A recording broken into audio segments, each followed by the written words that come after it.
Assalamualaikum warahmatullahi wabarakatuh. Beliau radhiyallahu anhu bernama Khalid bin Walid.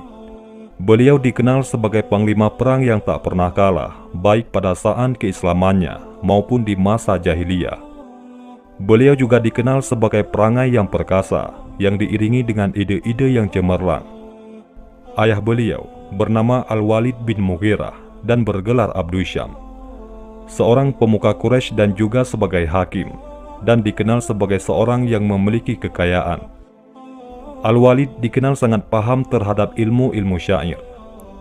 Al-Walid dikenal juga sebagai orang pertama yang melepaskan sandal saat memasuki Ka'bah. Al-Walid juga dikenal sebagai orang pertama yang mengharamkan khamar, memotong tangan bagi pelaku pencurian, dan menghapus sumpah. Dan di antara dasar-dasar ini terus dijalankan pada masa Islam. Al-Walid bin Mughirah juga orang pertama yang berani merenovasi Ka'bah saat Ka'bah runtuh karena beban kiswah, yaitu kain penutup Ka'bah yang sangat banyak. Namun, segala prestasinya tidak menghantarkannya kepada Islam. Padahal, segala bukti-bukti pernah diperlihatkan kepadanya. Seperti firman Allah Subhanahu wa Ta'ala, "Biarkanlah aku yang bertindak terhadap orang yang aku sendiri telah menciptakannya." Quran Surat Al-Mudaththir ayat 11.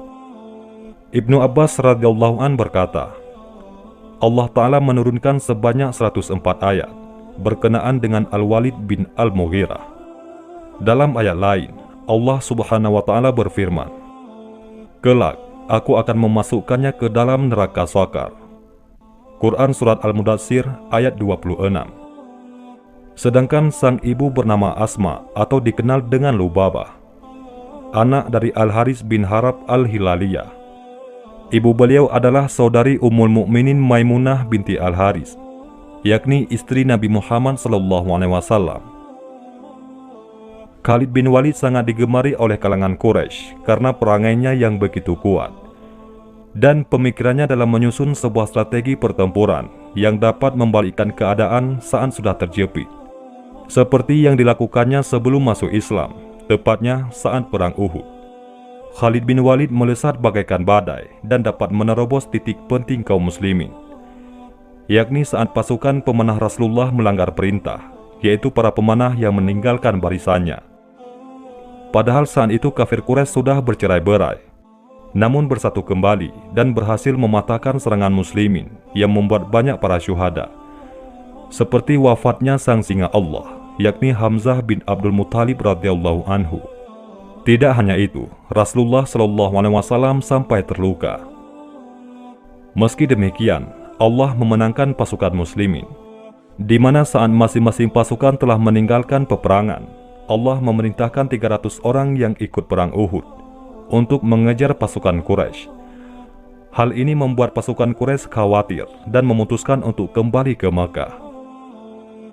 Meski dihormati dan menjadi anak emas di kalangan Quraisy, nikmat pengetahuan yang Allah berikan membuat Khalid berpikir akan agama Islam, di mana orang-orang yang memeluknya tidak pernah gentar dalam mempertahankan agamanya dan selalu memperlihatkan suri tauladan yang baik. Segala yang ia lihat itu selalu menjadi hasrat yang menggelora untuk lebih mengenal agama tauhid ini, apalagi semenjak saudaranya, yaitu Al-Walid yang sudah memeluk Islam dan mengabarkan kepada Khalid bahwa Rasulullah SAW selalu menanyakan kabar tentang dirinya. Tepatnya saat Rasulullah SAW masuk ke kota Makkah dalam rangkaian Umrah Qaza, Al-Walid radhiyallahu an juga ikut bersama sahabat lainnya. Al-Walid mencari-cari Khalid, yakni saudaranya, namun tidak berjumpa. Al-Walid pun meninggalkan sepucuk surat yang berisi, "Bismillahirrahmanirrahim, amma ba'du. Sesungguhnya, aku tak menemukan sesuatu yang lebih mengherankan daripada jauhnya pikiranmu dari Islam. Engkau seorang yang cerdas. Tak seorang pun yang tidak mengenal agama seperti Islam. Aku pernah ditanya oleh Rasulullah SAW tentang dirimu. Beliau bertanya, 'Mana Khalid?' Aku menjawab, 'Semoga Allah memberinya hidayah.' Beliau bersabda lagi, 'Orang seperti Khalid tidak mengenal Islam. Andaikan ia gunakan kehebatan dan keteguhannya, yang selama ini ia gunakan untuk yang lain bersama kaum muslimin, tentu akan lebih baik baginya. Bergegaslah wahai saudaraku, untuk menjemput peluang kebaikan yang sempat luput darimu. Setelah membaca surat tersebut, hati Khalid terenyuh dan berdebar. Rasa cinta yang terpendam kepada Islam. Terlebih lagi, manusia terbaik di alam semesta menanyakan kabarnya. Ditambah lagi saat suatu hari Khalid bermimpi. Ia berada di sebuah daerah yang gersang, tidak ada tanaman maupun air. Lalu dalam mimpinya, ia pindah di suatu daerah yang hijau dan luas, yang kelak ditafsirkan oleh sahabat mulia Abu Bakar radhiyallahu anhu, bahwa tempat yang gersang itu adalah saat ia masih berada dalam naungan jahiliyah. Sementara tempat daerah yang hijau itu adalah tempat hijrahnya ke Madinah. Lalu setelah terbangun, ia pun sadar bahwa mimpinya ini syarat untuk menuju kebaikan. Tanpa menunggu lama, ia pun menyiapkan perbekalan selama perjalanan. Sebelumnya, ia juga menjumpai Safwan dan Ikrimah, yang saat itu masih dalam keadaan jahiliyah, untuk mengajak mereka masuk Islam. Namun, mereka menolaknya. Lalu dalam perjalanannya, ia berjumpa dengan Utsman bin Thalhah serta Amr bin As. Ketiganya pun menemui Rasulullah untuk mengikrarkan keislamannya. Ketiga sahabat mulia ini meminta agar Rasulullah SAW mendoakan kebaikan dan memohon kepada Allah Subhanahu wa Ta'ala agar mengampuninya. Dan Rasulullah SAW pun mendoakan mereka. Keislaman mereka pun terdengar di telinga kafir Quraisy dan membuat gempar para pemuka-pemukanya. Seperti yang diketahui, ketiganya adalah anak emas bagi musyrikin Quraisy karena prestasi yang luar biasa. Segala prestasinya kini berbalik ke arah muslimin. Dan dengan kehendak Allah, Khalid bin Walid radhiyallahu an menjadi prajurit dan panglima yang selalu memperoleh kemenangan. Di masa keislamannya, Khalid banyak mengikuti pertempuran. Bisa dikatakan, perjuangannya ditempuh di medan pertempuran demi menegakkan panji kebenaran. Khalid bin Walid juga menghancurkan patung Uzza saat peristiwa Fatu Makkah, ataupun penaklukan kota Makkah, di mana saat ia menghancurkannya, keluarlah sesosok jin wanita, yang kedua tangannya menyirami pasir ke arah kepala dan wajahnya. Segera Khalid mengayunkan pedangnya hingga wanita itu binasa. Saat beliau melapor ke Rasulullah, Rasulullah pun bersabda, "Itulah Uzza, dan ia tidak akan pernah disembah lagi selama-lamanya." Selain itu masih banyak pertempuran yang diikuti oleh sahabat mulia Khalid bin Walid, seperti yang kita kenal dalam pertempuran Yamamah, Hunain, Mu'tah, Yarmuk, dan lain sebagainya. Bagaikan elang di saat ketinggian bukit untuk mengawasi musuh, dan seperti halilintar saat menyerbu, serta bagaikan singa buas saat berhadapan dengan lawan. Inilah gambaran yang terlintas di benak Romawi dan Persia kala itu. Hal itu dirasakan oleh kedua negara superpower tersebut saat berhadapan dengan kaum muslimin di medan pertempuran. Meski jumlah mereka jauh lebih besar, namun kekalahan tak dapat mereka hindari. Tidaklah semua itu melainkan karena kehendak Allah dalam melindungi agamanya. Adapun pertempuran yang sangat dramatis yang pernah terjadi adalah saat pertempuran Mu'tah, di mana kaum muslimin yang berjumlah 3.000 pasukan harus menghadapi 200.000 pasukan gabungan Romawi dan suku Ghassan. Perlu diketahui, awal mula konflik ini dalam sejarah dijelaskan. Ketika terjadi kesepakatan Huzaibiyah, Rasulullah banyak menuliskan surat-surat yang ditunjukkan kepada pemimpin dunia untuk mengajak mereka masuk ke dalam agama Islam. Salah satu di antaranya, Rasulullah mengutus Al-Harits bin Umair Al-Azdi untuk mengantarkan surat kepada pembesar Basrah. Namun, di tengah perjalanan, Syurahbil bin Amir Al-Ghassani menjegat utusan Nabi dan membawanya kepada Kaisar di Syam hingga membunuh utusan Nabi SAW. Perlu diketahui, pembunuhan terhadap utusan sebuah tindakan kriminal yang tidak diperbolehkan sama sekali, baik dari kerajaan Islam maupun kerajaan non-Muslim. Hal ini sangat tercela dan sebuah tantangan terselutnya sebuah api peperangan. Setelah mendapat kabar ataupun wahyu, maka Rasulullah SAW sangat marah dan menyiapkan pasukan yang sangat besar pada masa itu, berjumlah 3.000 pasukan, dan memilih 3 panglima hebat yang bernama Zaid bin Haritsah, Ja'far bin Abi Thalib, dan Abdullah bin Rawahah radhiyallahu anhum ajma'in, dengan menunjukkan secara berkala, jika Zaid wafat, maka Ja'far menggantikannya, dan jika Ja'far wafat, maka Abdullah bin Rawahah menggantikan. Selain itu, Rasulullah menetapkan rambu-rambu peperangan, seperti tidak boleh membunuh anak-anak, wanita, dan orang tua, serta tidak boleh menyerang tempat ibadah mereka, tidak boleh memotong pepohonan atau merobohkan sebuah bangunan. Di antara 3.000 pasukan tersebut, Khalid bin Walid ikut serta dan menjadi awal mulanya dalam berjihad di jalan Allah. Maka berangkatlah pasukan muslimin dengan penuh ketakwaan dan mental yang berapi-api. Di sisi lain, pasukan Ghassan yang berjumlah 100.000 pasukan telah siap untuk melumat kekuatan muslimin. Tidak hanya itu, pasukan Ghassan juga mendapat bantuan tambahan dari sekutunya, yakni Romawi, sebesar 100.000 personil yang diutus Heraklius. Padahal Heraklius mengetahui kerasulan Nabi Shallallahu Alaihi Wasallam, namun keduniaan mengalahkan imannya. Maka bersatulah kekuatan sebesar 200.000 pasukan yang bergerak dan bersiap untuk berhadapan dengan muslimin. Mendengar banyaknya pasukan lawan, kaum muslimin menetap di Ma'an selama 2 hari dan mengusulkan untuk meminta bantuan kepada Rasulullah Shallallahu Alaihi Wasallam. Di tengah kebingungan tersebut, maka Abdullah bin Rawahah tampil untuk membangkitkan semangat perjuangan kaum muslimin. Beliau bersyair, "Wahai kaum muslimin, apa yang kalian takutkan adalah sesuatu yang kalian cari selama ini, yakni syahid di jalan Allah. Kita memerangi mereka bukan karena jumlah maupun kekuatan kita. Akan tetapi, kita memerangi mereka karena agama Islam, yang dengannya Allah memuliakan kita.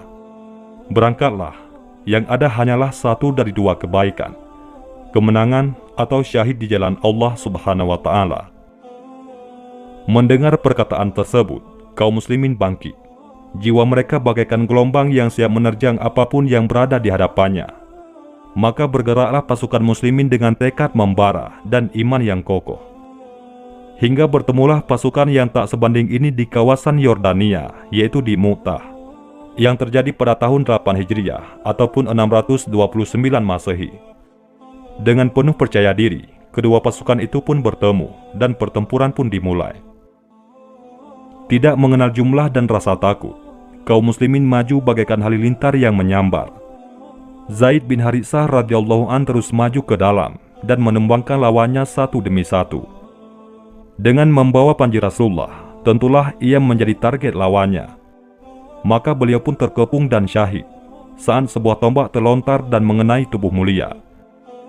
Dengan segera, Ja'far bin Abi Thalib menyambar tongkat panji Rasulullah sebelum jatuh ke tanah. Dengan gagah perkasa, beliau terus mengayunkan pedangnya, menangkis segala serangan hingga beliau terkepung. Musuh berhasil menebas lengannya, tapi semangat juang belum usai. Beliau terus memeluk panji tauhid itu dengan lengan satunya. Musuh pun menebas lagi lengan keduanya. Beliau radhiyallahu anhu terus berjuang agar bendera tersebut tidak terjatuh. Beliau menjepit bendera tersebut hingga akhirnya beliau pun syahid di jalan Allah. Melihat hal tersebut, Abdullah bin Rawahah maju ke medan laga dengan keadaan ragu-ragu, sambil menggenggam bendera di tangannya. Beliau pun bersyair demi memecahkan keraguannya. "Aku bersumpah wahai jiwa, turunlah dengan cara terpaksa atau taat. Biarkan manusia berteriak dan menghina, sedangkan aku tidak melihatmu enggan masuk surga." Abdullah bin Rawahah mulai maju menyerang dengan tekad baja. Seperti biasa, dalam satu peperangan, yang menjadi target utama ialah sang pemegang panji. Maka Abdullah bin Rawahah pun terkepung dan syahid.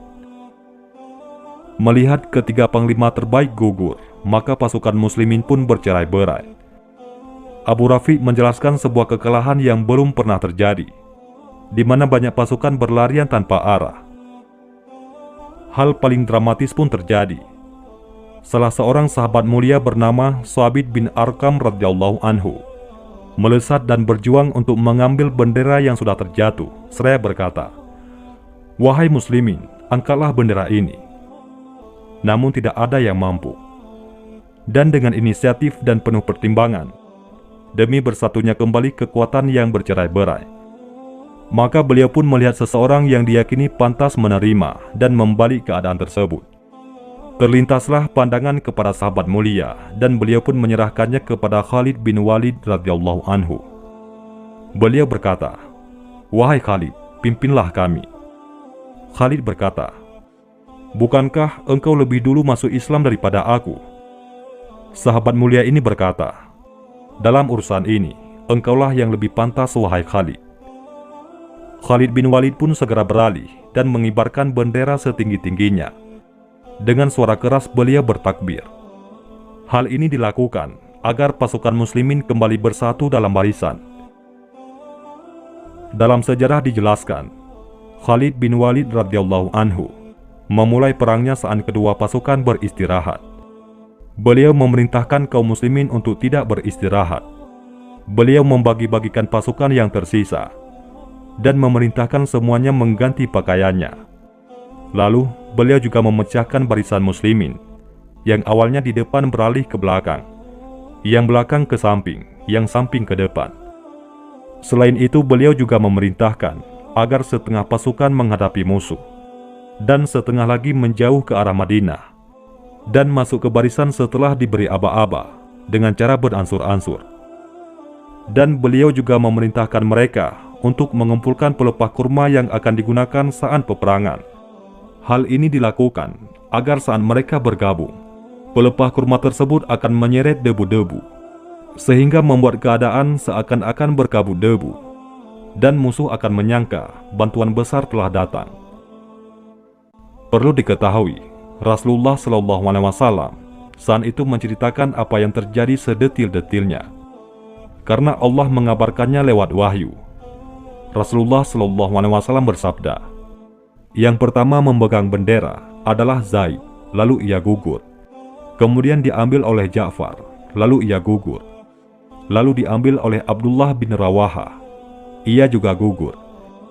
Kedua mata beliau meneteskan air mata. Beliau melanjutkan sabdanya, "Akhirnya bendera dipegang sang pedang Allah, hingga Allah memberi kemenangan atas mereka." Informasi itu berdasarkan wahyu yang beliau terima. Kemudian beliau SAW sampaikan kepada orang-orang Madinah sebelum mereka mendapatkan informasi tentang Perang Mu'tah. Dipukul mundurnya pasukan Romawi dalam Perang Mu'tah ini dikabarkan telah membuat Kaisar Romawi, yaitu Heraklius, menjadi depresi. Ia tidak menyangka bangsa Arab akan mampu bertindak sejauh itu. Perang ini juga membuatnya sadar bahwa kekuatan Islam benar-benar tidak bisa dipandang sebelah mata. Mereka berpikir bahwa 3.000 pasukan muslimin saja bisa membuat perang yang sesengit itu, apalagi ditambah dengan pasukan bantuan yang belum tentu jumlahnya itu tiba.